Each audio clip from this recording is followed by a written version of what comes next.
It was noontime today in the center of Beijing when a man walked to the middle of the Avenue of Eternal Peace.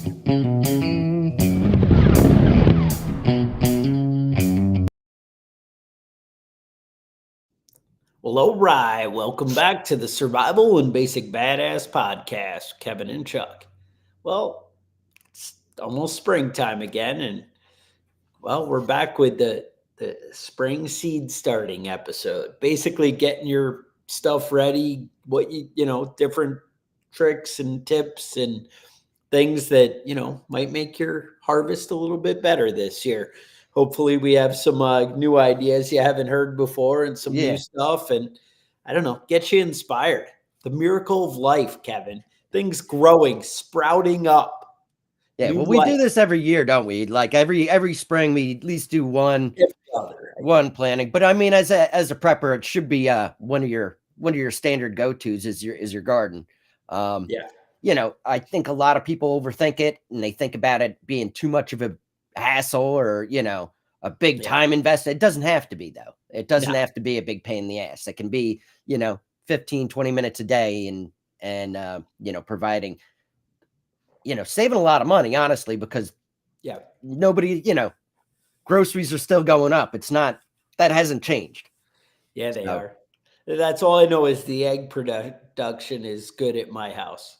Yeah. I've got a lot of eggs coming into my house too. They're saying I think it's averaging $4 a dozen now. It's like ridiculous. It's like 8 some places. It's crazy. Yeah. A lot more where I'm at. Yeah. Yeah. I just went we just went on vacation for this week, so I'm away. And my neighbor, like, immediately when I'm like, "Can you check on the house?" He's like, "Well, would it be okay if I went in and got your eggs that hatch, that are not hatching, but that are laying every day? Because that would really help." Yeah. And we're like, "All right." So we had a kid stay. We're only a couple hours from my house, like 2 hours, not a big deal. So we had one of the kids had to go back for appointments or whatever and went back halfway through, and we dropped her off so we could check on the plants and animals and whatever, and came back. And he's like, "Well, there's only one person in the house. Can we keep getting eggs for the rest of the week?" And I'm like, yeah, it's all right. We can do that. Well, how many eggs are you getting a day? How many chickens do you have? We have, there are two different questions, but we're getting about eight eggs a day, I think, right now. Okay. Still early. Things are just like every day is a little bit more. Yeah. We have, I want to say, about 20 chickens, probably in that neighborhood. So you're gonna, your egg production's only going up as it gets warmer. Yeah. No, that was it. We when we were planning on vacation, we just saved for a week and a half, and we were able to put 4 dozen. And like, we didn't stop eating eggs. We just stopped giving them away or whatever. Right. So it wasn't hard to get ahead. Anyway, so getting the animals ready, that's a good thing too. Setting up the new pens, the new things you want to do. Now there's a couple of things to think about. Like, one, obviously we'll get into what you want to plant, how, when, whatever. We're not going to scrutinize putting carrots on the 3rd day. And, maybe I think they laid it out in the Bible. Is that a thing that they just, on the 5th day, you do the carrots, but what would you like to prep? One of the big things is the soil, right? Everyone's like, first is plant. You need to think of where you're going to lay out your garden, what garden beds you're going to use. Do you do a kind of rotation? I know certain plants will, affect the soil and affect next year, things like that. But so you want to decide where everything's going to go. I know one of the early prep things that my wife likes to do is if you don't do like a set cover crop or different things like that, you want to go out and, like, it's not too late in a lot of your colder climates to go out and put cardboard or plastic over the areas you're going to do and just really kill off and make sure there isn't going to be any weeds and that it's easy to go in and tear up. And if you do that for 2 or 3 weeks, that's enough to get a good, start. Yeah. When it comes to planning out your garden, you want to plan ahead because you don't want to be moving your garden every year. I know I had an issue with, I set up a garden in a nice sunny spot And about 2-3 years later, there was a tree that had grown high enough that it was blocking out all the morning sun. And I ended up having to take the tree down. It was a healthy tree. I would have rather not done it, but Right. But you want to get measurements. You want to lay it out before you start digging anything, and find a nice sunny spot. Morning sun is preferable, but midday sun, afternoon sun's also good. Mm-hmm. And like you were saying, one of the things that a lot of people do is the raised garden beds. Which, Yeah.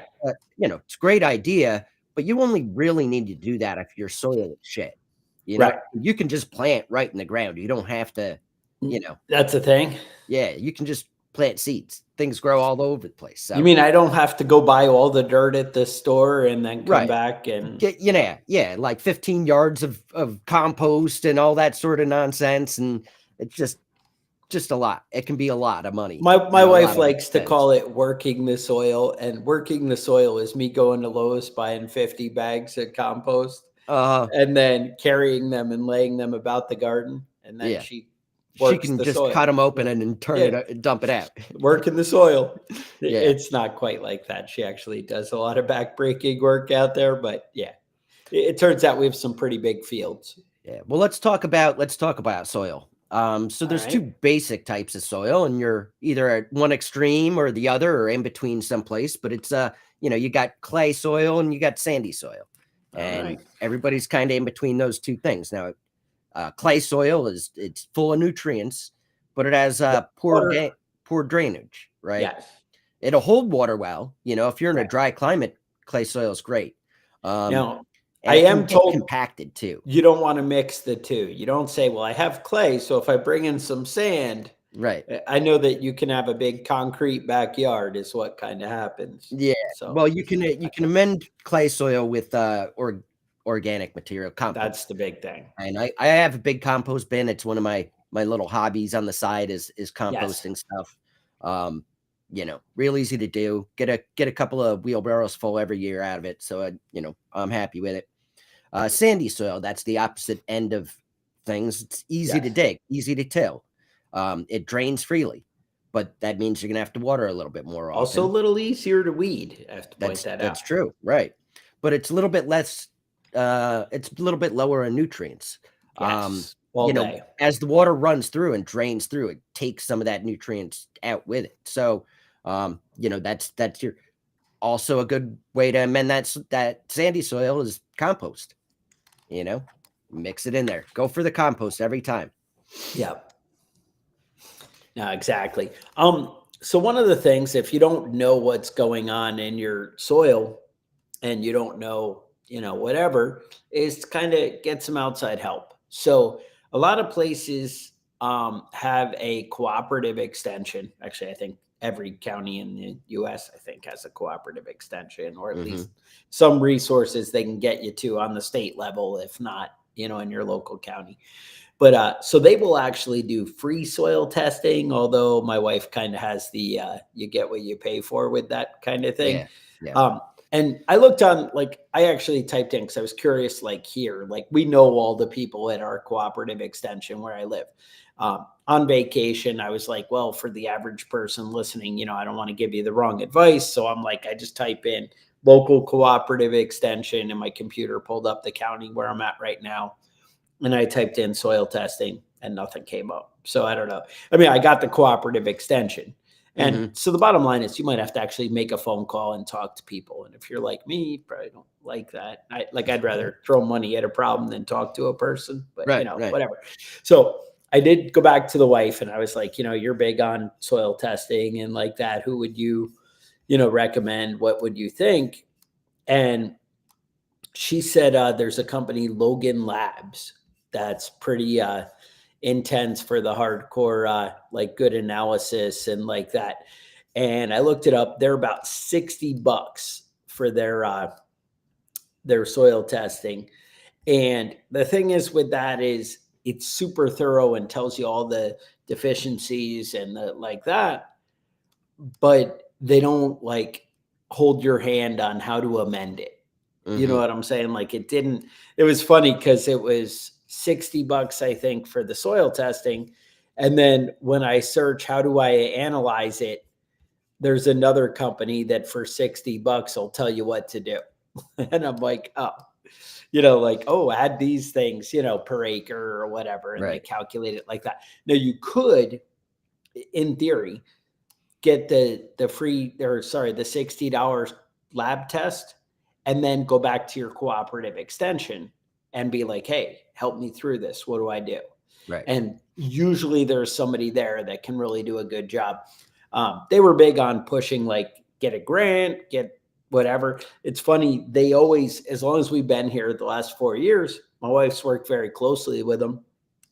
And like, it's just kind of a good place for her to network and meet friends, to be honest. Like, she's not really utilizing a lot of their benefits because their big push is, hey, get this grant, do this, but it's like inviting the government into your property. Now, a lot of these people are like her friends and they're cool, and, you don't mind them coming over and seeing them, whatever, but it's putting your business out there. I guess that's the fear I had. Right. Mm-hmm. And because, I'm crazy, paranoid, wear a tinfoil hat, Yeah. I mean, that's really, kind of our thing, we're like that. Our deal is to kind of be afraid. So anyway, you can work with them and see what they'll do. But there's different, levels of involvement that you might want to expose. Anyway, I was going to say, a lot of her friends ended up applying for these grants, and a lot of them are like, build the high tunnel, build the greenhouse, and then we'll reimburse you. And then now, with a lot of the government cuts of spending, a lot of the people aren't getting reimbursed, even though they were approved. Right. And it was like, haha, you spent $12,000 and now you're kind of stuck. Will do. Yeah. Joke's on you. Sorry. So Logan Labs, I'll put a link in the description. Anyway, they're pretty good. I did look. It was funny. There was one called like RX Soil that looked great. But when I looked them up, they're like, oh, we're not taking any more this season.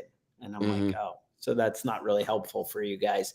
I did see one called Grow Smart that did it. And they do like have an interactive display. And so the RX Soil and the Grow Smart both like had ways to deal with it. They were not anywhere near as thorough testing as Logan Labs. And what I mean by that is, they don't test for every element, as many, right? So that list gets smaller, and that's something, you need to decide what you're willing to pay for or do. I will say, you can spend a lot of money and time guessing and doing the wrong thing. Yeah. And you can buy a lot of, hey, this great fertilizer, it's the miracle for everybody. Hey, this. You can really go wrong and waste money, where doing the soil test might be the right answer. Now, I wouldn't do the soil test every year or something. That kind of is ridiculous. But at least as an initial, I would. And honestly, maybe when you think you got it, you might want to check back. Hey, I made all these changes. Right. It's been a year, been 2 years. Did anything get better or not? You decide. Or maybe you're like, you know what? Now my plants are all awesome, so I don't need to test again. Yeah. Yeah. You do you, right? All right. Sorry. That's my tangent on that. All right. But now let's talk about it's still early in the spring. I mean, we're kind of a little ahead of the game, especially up where I'm at. I'm in zone 6, I think. And it's a little frosty still. Everything's still frozen, still freezing temperatures. So what we do? How do we get started? Like I'm eager. So we're gonna talk about indoor starting your seeds indoors. Yes. Can be a little tricky, can be real simple. You can make it easy.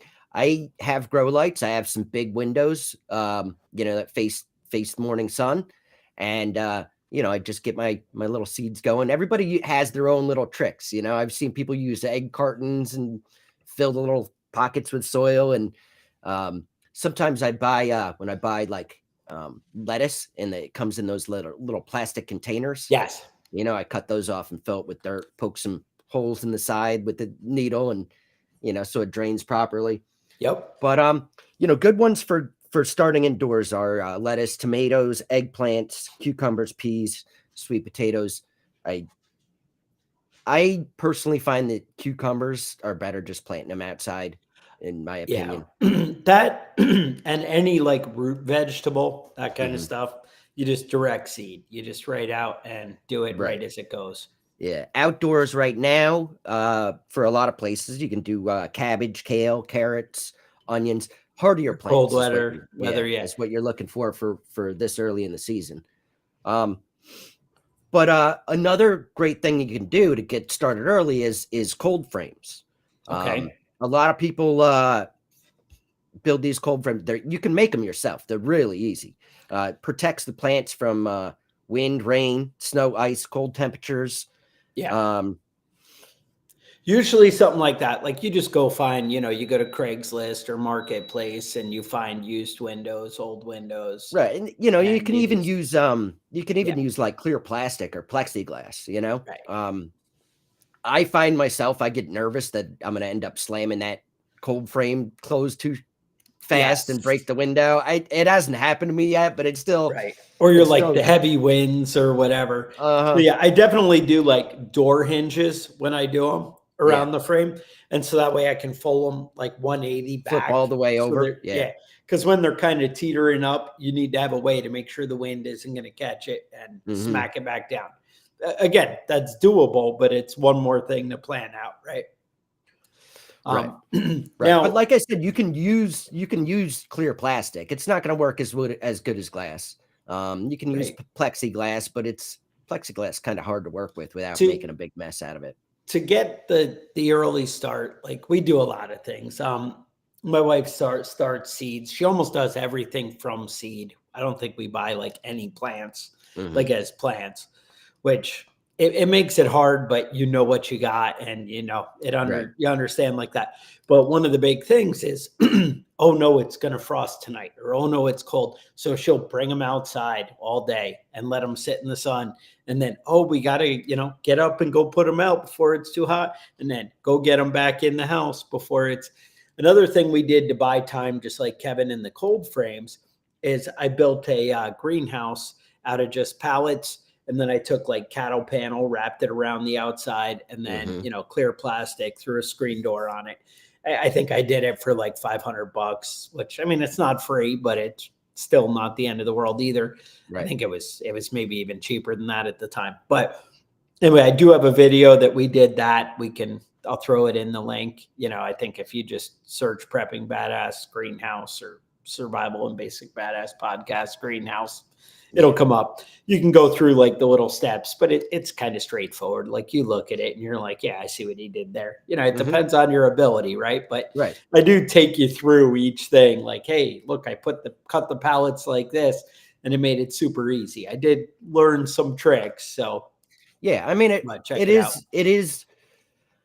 um it is fairly easy to put one together. But you also, again, you want to be conscious of the placement of it. You know what I mean? It has to get direct sun, otherwise it's not doing what it's supposed Yes. to do. And so one of the things like we learned, I live in North Carolina. I was in New York with Kevin, forever, and then moved down south to escape high taxes and ugly people, whatever it is.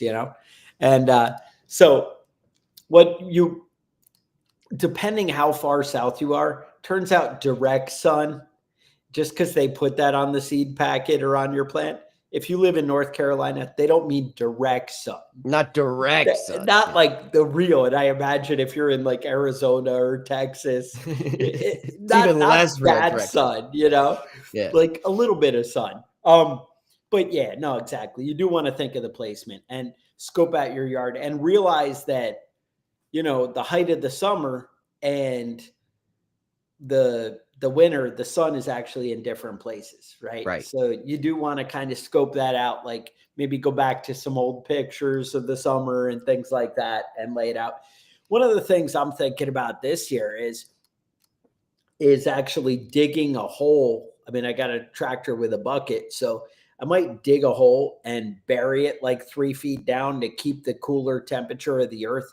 And so again, that actually helps you on both ends because it uses the earth to regulate. Right. And so you can have less hot when it's super hot, but you can also have less cold when it's super cold because the ground kind of keeps it even. So if I do that, I'll make a video and show you guys because I know you usually appreciate that kind of thing. But I think I will do that, is dig that out. I don't really know where I'm going to place it this year. That's one of my big things. I'm sure my wife would tell you I should have already been on it and this should already be built. With the greenhouse for next winter, dude. That's right. That's for the next, plan. I'm way ahead. You way thought ahead. I was way You're not behind, but I was way ahead. Right, exactly. So another thing that we did is like I went on Amazon and I bought like $30 solar fans and put those in the greenhouse to kind of keep the air moving out. Because again, it does get so hot in those. Like, and that's it. You hit the height of the day and it just, you're cooking in there. It'll be 120 or something in my greenhouse. Yeah. It's like, whoa. But again, it definitely can extend your season. And I got to say, cold frames do so much, especially extending into the fall, of buying you more time, but also having it protected. It basically protects you from the frost. Right. Another thing that's really awesome is, so one of my wife's favorite seed places is called Johnny's Selected Seeds. And I think the website is johnnyseeds.com. If you go on there, one, she really likes their seeds, which, it turns out germination and reliability, all that stuff matters, right? If you go to Growers Library and they have direct seeding guides, I think, and they talk about, planting the garden. Let me see quick. I thought I had it ready and now I'm not as efficient as I was. But basically they have how to plan out your garden, but they also have the planning tools. And so they have a how to plan and plot your season. There they go. Under plant and planning tools, they have a seed starting date calculator. So this is where it's awesome. So you actually type in your spring frost free date, like your first thing, and it will tell you exactly. I'll see if I can share my screen to those of you who are watching it online. That it'll tell you exactly, when you should be setting it out, when you should start the seeds inside, if you're doing that, so you'll have it ready for the right time. And the cool thing is they actually tell you like how many weeks out, it's going to be for each thing. They also tell you kind of how much to plant and what type of things. They go through collards and all the different peas and parsley and mustards and melons and lettuce. And, you can go through the cool stuff. So that's pretty awesome and just something to, think about. To have a calculator that just figures it out is pretty cool. Right. Right. And now you have access to things like that. You might not in the future.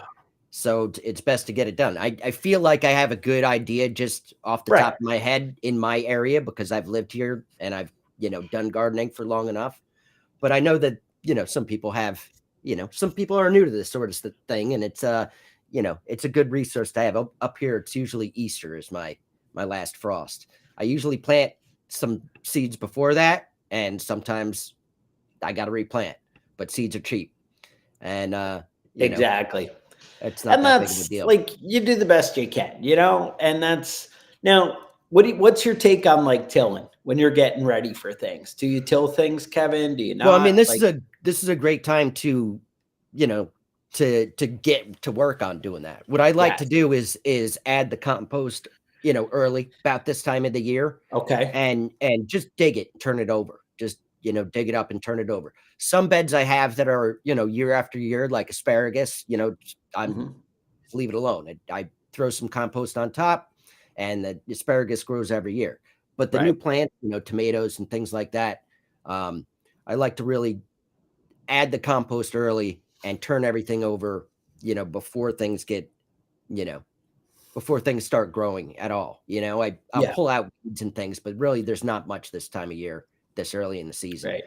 I like to My get out. big thing, I mean, I think I kind of go with the happy medium of, a little bit. Because the big thing is, and I guess, what I always battle with my wife about, because the deal is, I want to go out with the tractor and the tiller and I want to just turn it all. I can make it beautiful brown fields that are, you just put your hand in and scoop up, handfuls and let it drip down, like rain. And I'm like, yeah, this is beautiful. But the problem is, when you go in and disrupt it like that, you take the whole balance of bugs and things that should be there. Turns out there's good bugs. Like it's not just bad, especially on the more microbial level, Right. and the worms and the things in there. There's a lot of good stuff in the soil. And so when you go turn it all over, you just disrupted their world and made everything crazy, where a lot of them die and don't, thrive. So the balance and the happy medium we have, because again, I don't want to be out there weeding and pulling every little thing we're talking about like an acre of garden, and it's like I can't do it. And then it's like, you just do that by yourself. Then you just go out there and do it, and then you're the bad husband and Right. Then you're the asshole, and you don't want to do that. So I'm like, I got this tractor, let's go turn it over. So I want to make it till it's brown. She's like, all right, go ahead and turn it over, but one time. Don't get crazy. Don't dig down and kill everything. And that's the balance that you need to do in my world, right? To make my mind happy. That's not everybody's. The one trick, I might have mentioned this before to you guys, but one of the tricks I love to do is I have a bunch of oak trees in my yard, and we have a big fenced garden. At the end of the year, I rake all the leaves and I stack them like a foot high in the garden, like just everything. And then I'll go till it then to kind of put those leaves into the dirt. And then the next year, you don't see any leaves. And that's all that free composting happened. It is composting, but it's not your traditional sense with the big pile. Right. It's kind of more like has time to work in. culture. Is that what they call it? Yeah. I think that's more wood too. Yeah, That I was did one of the things. a lot of Yeah. when I set up my beds. This is actually, I should have mentioned this. When I set up a lot of my beds, I basically dug all the dirt out and drug a bunch of rotting wood out of the woods and just threw it all awesome in if you there can do it. and Yeah. put the dirt back on top. And that wood will hold the moisture, so when you have a long dry spell, that moisture will start coming out of those chunks of wood and keep your soil damp. Exactly. My wife said that there's kind of mixed reviews on that now. People are starting to look at that as like, maybe it's not that good. But I feel like those people have stupid. a problem with everything. Most people are stupid. I disagree. Okay. I wholeheartedly disagree. There you go. It works Now well. you have the answers. So right from the source, Kevin, the master gardener. That's right.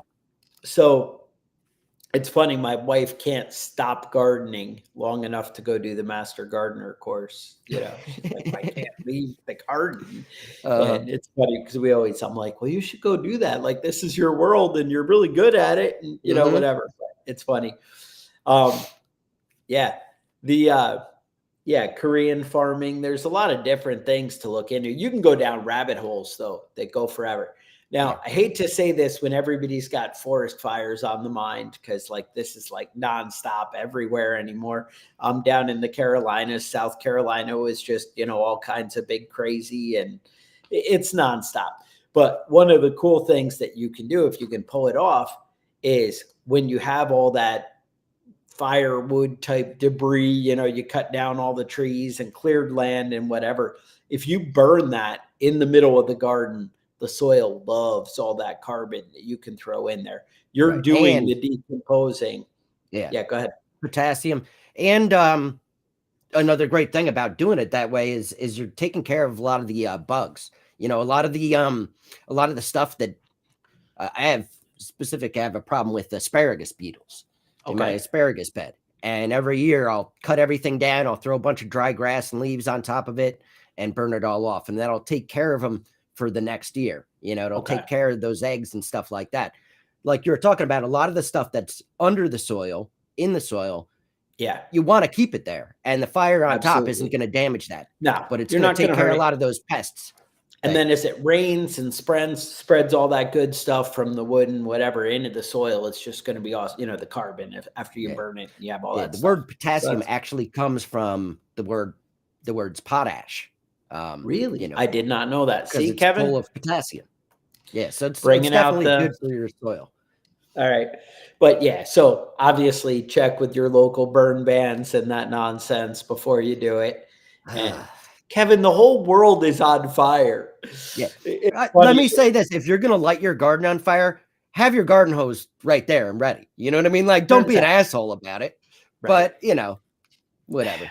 That's the thing. I cut down. I had like and it's funny because I didn't even cut them down. I had 4 60-foot trees in my backyard that were big pine trees.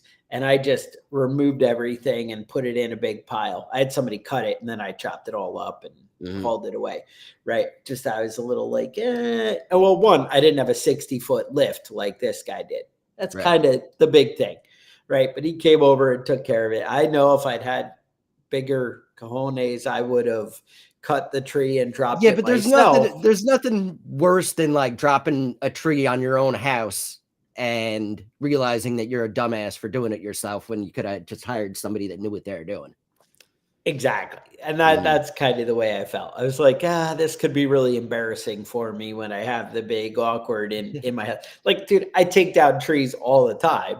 And I would take down a 60-foot tree if it was not leaning over my house. You know what I'm saying? Like, that's turns out. And I'm like, oh, you make it look so easy. I could do this. So that's the thing. Like, they go up there and it's like, oh, yeah, I would have done that same thing. Easy. But I guess easy, right? The big thing was cutting the limbs that make it lean that way. Like, if you take half the weight off that's pulling it over your house and then drop it, it's a lot easier than he was like, that's the key is to, and I'm like, you know what, dude, your job's safe. Don't worry about it. I'm not, like I said, I'll drop a giant tree in the backyard. I just, the ones that are if you don't care where it falls, if it doesn't matter where it falls, it's fine. But I have some dings in my fence that, I took a chance. I've had to replace sections of 2 different fence for over the years with dropping trees myself. I took a shot, but every year I'm just, actually, I used to think I could get better every year, but now it's like, I had a good run. And then I've done 1 or 2 that like went the exact opposite of how I wanted. Another thing I was going to say is I watch the show Homestead or Rescue on Discovery or whatever. And they go through, but like every homestead, they're like, how do you prevent against wildfires? What are you doing about, like, everyone's like, my house is going to burn down. Wildfires are right around the corner. Like, it's just, and so just be careful. Think of the different burn bans and things like that, and just kind of pay attention.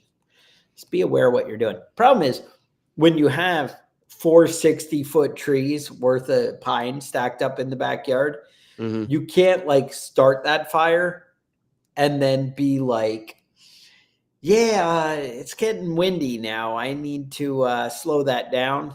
It doesn't work that way. And so that's where you get into danger. So just something to consider.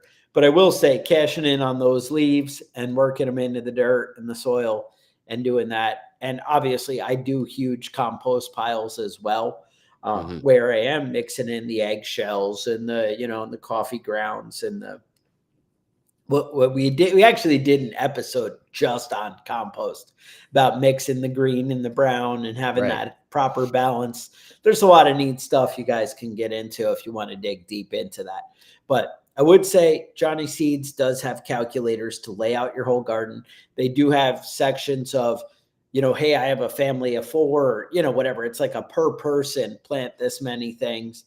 My wife would like to point out that when she plants things, a lot of times when they talk about proper spacing of plants, she kind of doubles it. I'm just saying.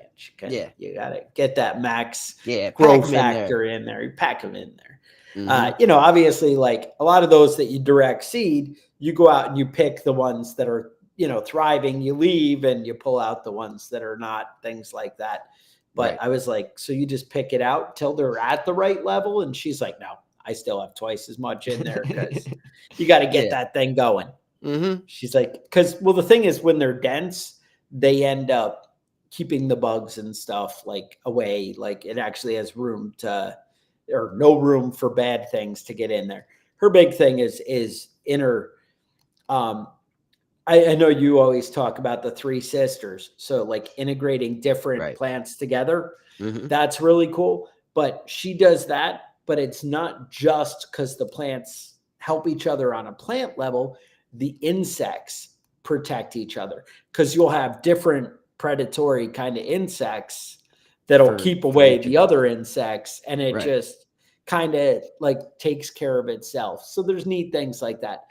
You guys know I like that survival, secret garden of survival and secret greenhouse of survival. There's a lot of cool stuff in there about integrating and things like that you guys might want to check out. But I'll put some books and some different things that really make me happy in the show notes, and some links to the other stuff we did. We also did an episode with Sonia Gomez, who is amazing at laying out different gardens and food, laying out your property to kind of get the best world out of it. Awesome if you can pay for her services and have them like lay out your property. That's even cooler. But also you really should check out the episode because she just gives out so much free knowledge. I know a lot of you guys who are, follow the podcast for a while really got a lot out of it. And I know I got a lot of positive feedback on that, on really digging in. So if you want to like really nerd out on soil and stuff, we did a lot of that in that episode. So yeah, I'll try and put the compost episode, the greenhouse episode. We had a lot of good things you might want to check out. So that's all. Show ideas, email us and questions, concerns, things you want to hear about. Email us at preppingbadass@gmail.com. Kevin, do you have other concerns this week you need to tell us? No, that's it. That's it. I would like to say there's a couple of books that I've got here. This one is, this actually came from Chuck's wife. She gave it to me. So that's how you know it's the right thing. It is packed full of great information. I also have the Ultimate Guide to Restarting Civilization. This book has a lot of great stuff on gardening, planting, crop rotation, that sort of stuff. So if you get a chance, there's definitely that one we actually have an affiliate link. I'll put that in there. That's right. That's right. You should check it out. But all right, no, that's awesome. You guys, I really appreciate it. That's what I'm saying. So with that, I would say stay safe, and we will talk to you guys next week.